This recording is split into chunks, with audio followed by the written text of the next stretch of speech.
Cersi Lannister's character in Game of Thrones presents a complex and deeply debated question: was she a villain or a victim? The answer, as with most things in George R.R. Martin's world, is not a simple one. She embodies elements of both, making her one of the most compelling and controversial figures in the series.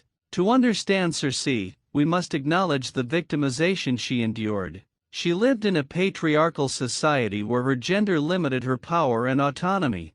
She was repeatedly used as a political pawn, most notably in her forced marriage to Robert Baratheon, a man she despised. This marriage, far from being a source of power, became a cage, trapping her in a loveless and abusive relationship.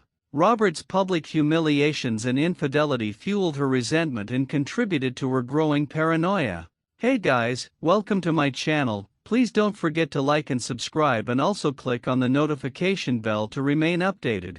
Furthermore, Cersei's deep love for her children was both her greatest strength and her greatest weakness. She was fiercely protective of them, driven by a primal instinct to ensure their survival in a dangerous world. The loss of each child chipped away at her humanity, pushing her further down a path of vengeance and desperation. These losses, especially the horrific death of Marcella, served as catalysts for her most extreme actions.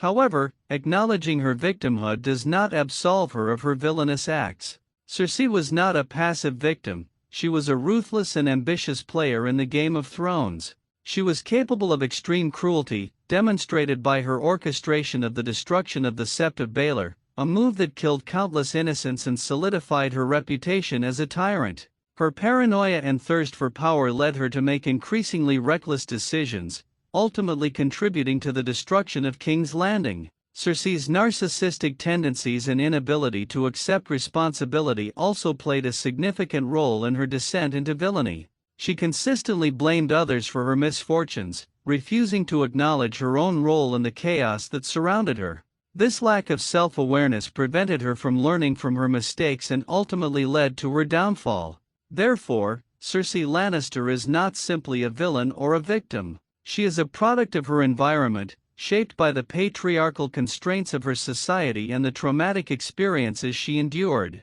She was a woman of immense intelligence and ambition, but her flaws, amplified by her circumstances, ultimately led her down a path of destruction. She's a tragic figure, a woman who could have been a powerful and benevolent ruler, but whose insecurities and thirst for vengeance consumed her. Her story is a cautionary tale about the corrupting influence of power and the devastating consequences of unchecked ambition. While her actions were often reprehensible, understanding the complexities of her character allows for a more nuanced and empathetic view of her journey.